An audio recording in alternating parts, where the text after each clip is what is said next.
ज्ञान देवी के चरण में आपका हार्दिक स्वागत है। आज हम पढ़ेंगे आंग्ल में शुरू। कल हमने पढ़ा था मराठा आंग्ल में शुरू। अंग्रेज मैंने आपको बताया बंगाल के बाद लगातार अपना साम्राज्य विस्तार कर रहे हैं, तो मराठा के बाद में वो मैसूर पर करते हैं। तो मैसूर पर शासक कौन था, कैसे चार आंग्ल लड़े गए, ये सब का पहले हम बैकग्राउंड देखते हैं। तो हम अगर दक्षिण भारत की बात करें, जैसे ये, तो यहाँ दिल्ली, ठीक है, दिल्ली पर किसका राज है, मुगलों का। और इधर साम्राज्य है वो है विजयनगर एवं बहमनी साम्राज्य, ठीक है, विजयनगर बहमनी दो साम्राज्य इधर थे। अब क्या होता है, यहाँ 1563 ईस्वी में कालीकोटा का एक युद्ध होता है बहमनी राज्य और विजयनगर के बीच में, जिसमें इनका लगभग सत्ता समाप्ति हो जाती है। तो इसके बाद में इधर कर्नाटक में उभर कर आता है नया राज्य मैसूर, ठीक है, ये तो मैसूर हो गया। इधर ऊपर देखें हम तो यहाँ क्या था, मराठा। और जब इनका लगभग पतन क्यों हो जाता है, तब यहाँ निजाम आकर शासन करते हैं। निजाम कहाँ के हैं, हैदराबाद वाले निजाम आकर यहाँ शासन करते हैं। तो ये दक्षिण का बैकग्राउंड, यहाँ हमें मैसूर को पढ़ना है। तो मैसूर पर स्वतंत्र रूप से किस वंश ने राज किया, कौन राजा था, कैसे हैदर अली आया, हैदर अली के बाद में टीपू सुल्तान। जो चार आंगन होते हैं, आंगन युद्ध होते हैं जो चार, वो कौन कौन लड़ते हैं, हैदर अली और टीपू सुल्तान। दो हैदर अली लड़ेगा फर्स्ट और सेकंड वाला, और दो एंड वाले कौन लड़ेगा, टीपू सुल्तान, जो कौन है, हैदर अली का पुत्र, ठीक है। तो हम देखते हैं मैसूर का। मैसूर में स्वतंत्र रूप से वाडियार वंश आता है, ध्यान में रखना, वाडियार वंश आता है। और वाडियार वंश का जो शासक है उसका नाम है चिक्का कृष्ण राज। चिक्का कृष्ण राज के दो सेनापति होते हैं, एक का नाम है नंदराज और दूसरे का नाम है देवराज। इन दोनों के ही नेतृत्व के अंदर मैसूर शक्तिशाली बनता है, ठीक है। और इसमें जो नंदराज है, इसका एक सेनापति होता है जिसका नाम है हैदर अली, ठीक है। तो हैदर अली नंदराज के साम्राज्य को विस्तार करने में सहयोग करता है। और अंत में ये क्या करता है, हैदर अली 1761 ईस्वी के अंदर, 1761 ईस्वी के अंदर नंदराज को मारकर, कुछ इतिहास तो मारने कह रहे, कुछ नहीं, मारकर जो मैसूर है इस पर क्या कर देता है, अपना अधिकार। कब करता है, 1760-61 के बीच में हैदर अली। और हैदर अली का हम थोड़ा सा बैकग्राउंड देखें तो हैदर अली का जन्म होता है 1722 ईस्वी के अंदर, ये तो हो गया जन्म। और मृत्यु होती है इसकी 1782 ईस्वी के अंदर, जब सेकेंड आंगन लड़ा जाएगा ना, सेकेंड आंगन, उस समय इसकी मृत्यु हो जाएगी। तो ये हैदर अली। अब हैदर अली के बाद में इसी का ही पुत्र आता है जिसका नाम है टीपू सुल्तान। थोड़ा सा हम टीपू सुल्तान के बारे में जान लेते हैं। तो टीपू सुल्तान कब शासक बनता है, 1782 ईस्वी में, और कब तक रहता है, 1799 ईस्वी तक ये शासक रहता है। ये सेकेंड आंगल के अंदर शासक बनता है और चौथे आंगल के अंदर इसकी मृत्यु हो जाती है या युद्ध में मारा जाता है। तो एक 1787 ईस्वी में बादशाह की उपाधि धारण करता है टीपू सुल्तान। इसका जो पहले का शासक था हैदर अली, इसने राज तो किया था लेकिन कोई उपाधि धारण नहीं की थी। लेकिन टीपू सुल्तान 82 में शासक बनता है और 87 के अंदर बादशाह की उपाधि धारण करता है, ठीक है। और ये थॉमस जो मुंद्रो है उसने इसके बारे में, टीपू सुल्तान के बारे में एक बात कही है, ए शांत आत्मा, ए शांत आत्मा। क्यों? क्योंकि बार बार ये अपनी रीति बदल रहा था, इसलिए इसको ए शांत आत्मा कहा है मुंद्रो ने। ठीक है, ये अब हम जो 4 आंगल थे, आंगल आगे आएंगे 4 मैसूर के, उन आंगलों के बारे में हम देखते हैं कैसे वे, कौन कौन सी संधि हुई, किन के बीच में कब युद्ध लड़ा गया। ठीक है, तो ये पीछे का बैकग्राउंड हमने देख लिया है, कैसे मैसूर शक्तिशाली बना है। मैसूर पर स्वतंत्र रूप से वाडियार वंश का शासक था पहले, और वाडियार वंश का जो शासक वाडियार वंश था उसका शासक था चिक्का कृष्णराज, उसके 2 सेनापति थे, नंदराज और देवराज। नंदराज का ही एक सैनिक होता है जिसका नाम है हैदर अली। ये नंदराज को साम्राज्य विस्तार में खूब सहयोग करता है, और ये बाद में 1761 ईस्वी में नंदराज जाखड़ा शासक था मैसूर का, वहाँ खुद हैदर अली बन जाता है।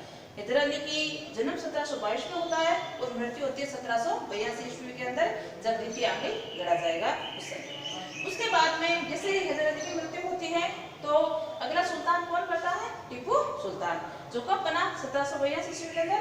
और चौथे जो आंगल हम पढ़ेंगे अभी 14, उसके अंदर इसकी मृत्यु हो जाती है या युद्ध में मारा जाता है। और ये 1787 ईस्वी के अंदर बादशाह की उपाधि धारण करता है, और जो मुंद्रो है उसने इसको क्या कहा है? एहसान। यहाँ एक और ये जैकी क्लब की भी स्थापना करता है टीपू सुल्तान, फ्रांस के सैनिकों की सहायता लेकर। ठीक है, अब हम पढ़ते हैं आज के जो हमारा टॉपिक है, आंगल मैसूर युद्ध। कितने आंगल मैसूर युद्ध हुए हैं? 4।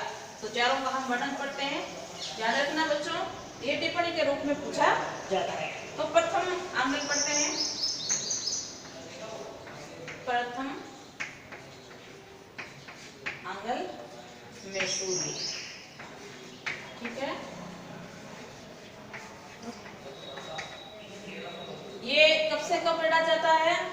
ये आपके शुरू होगा 1767 ईस्वी से और खत्म होगा 1769 ईस्वी के अंदर। ठीक है, ये इसकी संघर्ष कहानी है। अब होता क्या है, मैंने आपको बताया कि ये साम्राज्य खूब विस्तार कर रहा था, तो ये अंग्रेज चिंतित थे कि एक तो ये जो दक्षिण का इधर का भाग है वो समुद्री है, तो समुद्र को पहले प्राप्त करना चाहते थे अंग्रेज, क्योंकि यहाँ से वो व्यापार आसानी से कर सके। तो पहले मराठा को, फिर नीचे मैसूर है, मैसूर की तरफ जाते हैं। तो मैसूर उस समय काफी शक्तिशाली था, तो अंग्रेज क्या करते हैं? एक अपने चाल चलते हैं। मराठा और निजाम जो हैदराबाद के थे, अब बताया मैंने आपको, उन दोनों को अपनी ओर मिलाकर एक योजना बनाते हैं कि हम मैसूर पर आक्रमण करें ताकि उसको प्राप्त कर सकें। और जो निजाम और मराठा थे वो भी यही चाह रहे थे कि हमारे सामने कोई शक्तिशाली राज्य उभर कर ना आए, क्योंकि मराठा और निजाम से मैसूर उस समय क्या था? शक्तिशाली था, तो वो उनकी तरफ मिलकर लिखते थे। लेकिन यहाँ हैदर अली क्या करता है? अपनी कूटनीतिज्ञ से या राजनीतिक कूटनीति से क्या करता है? मराठा और निजाम जो अंग्रेजों की तरफ थे वो अपनी ओर मिला लेते हैं, कुछ पेशों का, कुछ प्रदेशों का लोग देकर। तो अब युद्ध होता है, वो अंग्रेज अकेले रह गए, और इधर कौन हो गया? हैदर अली हो गया जो मैसूर का है, और उधर दोनों मराठा और निजाम, तो तीनों मिलकर अंग्रेजों से युद्ध करते हैं। और उस युद्ध के अंदर अंग्रेजों की पराजय होती है और हैदर अली की विजय। तो ये इस समय अंग्रेजों की अपमानजनक एक अपराजय थी, क्योंकि इससे पहले 1764 में बक्सर का युद्ध जीता था, बंगाल प्राधिपत्य स्थापित किया था, और इसके बाद में एक हैदर अली नाम के ऐसे शासक से ये युद्ध हार जाते हैं। इससे उनको काफी अपमानजनक महसूस करता है, और युद्ध हारने के बाद हैदर अली और अंग्रेजों के बीच में एक संधि होती है जिसको हम मद्रास की संधि बोलते हैं। ठीक है, मद्रास की संधि कब होती है? 4 अप्रैल 1769 ईस्वी के अंदर मद्रास की संधि होती है। किन किन के बीच होगी मद्रास की संधि? अंग्रेज सेना और हैदर अली के बीच में।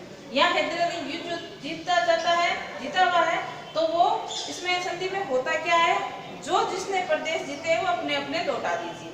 अंग्रेजों ने जो भी मैसूर के प्रदेश जीते थे वो मैसूर के लौटाने थे। ये संधि के अंदर भेद होता है। तो आप संधि की डेट वगैरह ध्यान में रखना। 4 अप्रैल 1769 ईस्वी के अंदर मद्रास की संधि होती है हैदर अली और अंग्रेजों के मध्य, जो किस मैसूर युद्ध में होगी? आंग्ल, प्रथम आंग्ल मैसूर युद्ध के अंदर संधि होती है। आंग्ल शुरू कब होता है? 1767 से लेकर 1769 ईस्वी तक चलता है ये, और इसमें हैदर अली विजय प्राप्त करता है, और साथ में कौन इसको सहायता करते हैं? मराठा और निजाम। अब हम चलते हैं दूसरे आंग्ल की। यह संधि के बाद ये प्रथम आंग्ल समाप्त हो जाता है। दूसरा हम मैसूर आंग्ल देखें। द्वितीय मैसूर आंग्ल 1780 से लेकर 1784 ईस्वी तक चलता है। इसमें क्या होता है? जो अंग्रेज है, हार तो मानने वाले है नहीं, ये अंग्रेज वो जो मराठा और निजाम हैदर अली की तरफ थे उनको अपनी ओर लोभ देकर मिला लेते हैं। तो वो भी ये चाहते हैं कि हम अंग्रेजों की तरफ रहें ताकि हमारा जो राज्य है वो ज्यादा नुकसानदायक ना हो, या ये सोच रहे होंगे कि इसको ये अंग्रेज लूटेंगे नहीं या हम पर विजय प्राप्त नहीं करेंगे, तो ये अंग्रेज उसकी तरफ मिल जाते हैं। और एक कारण क्या होता है? 1782 के अंदर हैदर अली की मृत्यु हो जाती है। ये भी एक इसका कारण रहता है। 1782 ईस्वी के अंदर हैदर अली की 80 में युद्ध शुरू होता है और बीच में ही 82 के अंदर हैदर अली की मृत्यु हो जाती है। तो ये भी एक कारण रहता है। इसमें हैदर अली की मृत्यु के बाद कौन आता है? टीपू सुल्तान, जो हैदर अली का क्या है? पुत्र है। टीपू सुल्तान आता है। तो टीपू सुल्तान अंग्रेजों के साथ 2 वर्ष तक संघर्ष करता रहता है, युद्ध करता रहता है, लेकिन अंत में कोई निर्णय नहीं होता। लगभग बराबर के आते हैं दोनों, और अंत में दोनों एक संधि कर लेते हैं। उसे हैदर अली की मृत्यु 1782 में हो गई।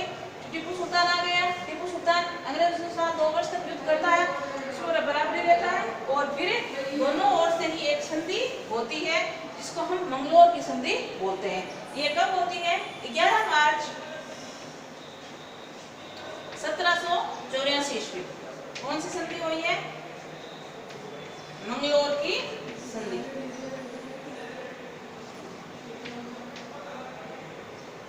तो मंगलोर की संधि होती है,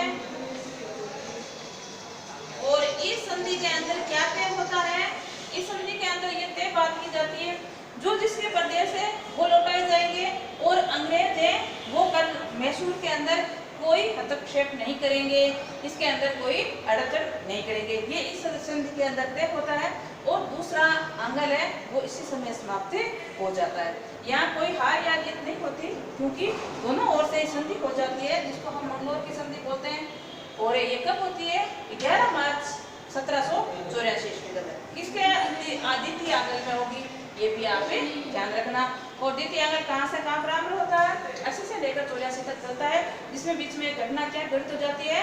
1782 के अंदर हैदर अली की मृत्यु हो जाती है। ये भी आप ध्यान में रखना। कभी पूछ लिया जाता है हैदर अली की मृत्यु कौन से आंग्ल के मध्य हुई थी, तो द्वितीय आंग्ल के मध्य हैदर अली की मृत्यु हो जाती है। और हैदर अली के बाद अगला सुल्तान कौन बनता है? उसका एक पुत्र टीपू सुल्तान। तो यहाँ द्वितीय खत्म होता है। अगले की ओर चलते हैं। तीसरा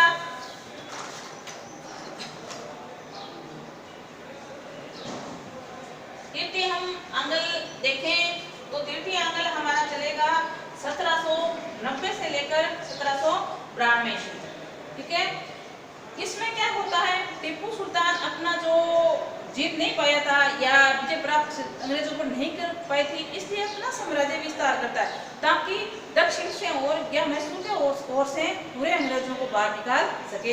इसलिए वो फ्रांस से जो तुर्की शासक है होते हैं उससे सहायता लेता है।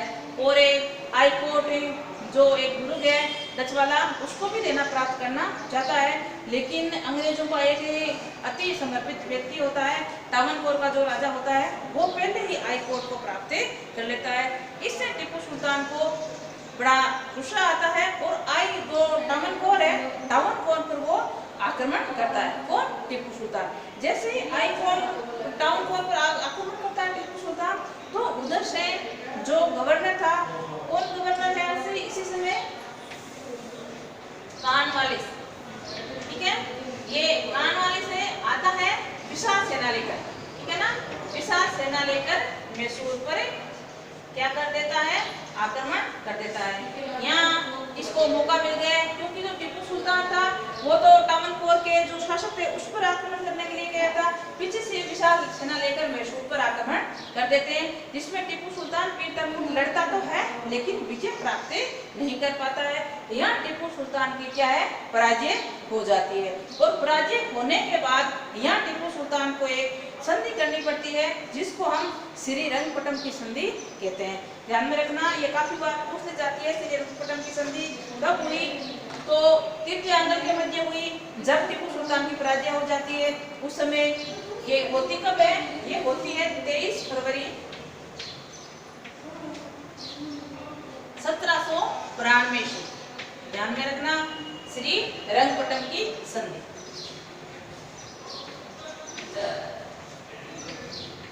श्रीरंगपट्टनम की संधि होती है और इस संधि के अंदर काफी कुछ टीपू सुल्तान को खोना पड़ता है। ये अंग्रेजों को एक तो आधा राज्य देना पड़ता है, पहला तो, ठीक है। आधा राज्य किसको देगा, टीपू सुल्तान अंग्रेजों को। और दूसरी बात होती है हरजाने के रूप में 3 करोड़ रुपए। ध्यान रखना, हरजाने के रूप में 3 करोड़ रुपए देने पड़ते हैं। और 2 पुत्र किसके हैं, टीपू सुल्तान के, और 2 पुत्रों को बंधक के रूप में अंग्रेजों को देने पड़ते हैं। तो इसमें टीपू सुल्तान को खूब हरजाना चुकाना पड़ता है। जो श्रीरंगपट्टम की संधि होती है 23 फरवरी 1792 ईस्वी के अंदर। ध्यान में रखना, ये तृतीय आंगल के मध्य होगी। तृतीय आंगल 90 से 92 के मध्य चलता है। और जब मैंने बताया आपको आईकोटी को टामनकोर का शासक प्राप्त कर लेता है जो अंग्रेजों के प्रति समर्पित था, तभी टीपू सुल्तान टामनकोर के शासक पर अपना आक्रमण नहीं देता है। उसी समय जो यहाँ का गवर्नर है कारनिवास, वो विशाल सेना लेकर किस पर आक्रमण कर देता है, मैसूर पर। और उसी समय टीपू सुल्तान पीरतरमुन लड़ता है लेकिन विजय प्राप्त नहीं कर पाता, क्योंकि ये तो उसकी सेना भी कम थी, इसकी विशाल सेना भी दूसरी तरफ ये दूसरे युद्ध में भी लगा हुआ था। तो दोनों के बीच में एक संधि होती है जिसको हम श्रीरंगपट्टम की संधि कहते हैं। कब होती है, 23 फरवरी 1792 ईस्वी के अंदर। ध्यान रखना, इसमें टीपू सुल्तान को बहुत कुछ देना पड़ता है। एक तो आधा अपना जो मैसूर है उसको राज्य अंग्रेजों को देना पड़ता है, 3 करोड़ रुपए देता है, और 2 पुत्र बंधक के रूप में अंग्रेजों को देने पड़ते हैं। तो ये हो गया। अब आगे चलते हैं हम चौथा या चतुर्थ आंगल, जिसमें टीपू सुल्तान की हार भी होगी और ये युद्ध में मारा जाएगा। और इस प्रकार चौथे आंगल के अंदर जो अंग्रेज है वो मैसूर को प्राप्त कर लेंगे।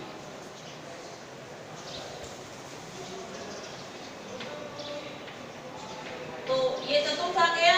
चतुर्थ हमारा 1799 ईस्वी तक या शुरू होता है। तो जब ये इसमें क्या होता है, जो गवर्नर है यहाँ का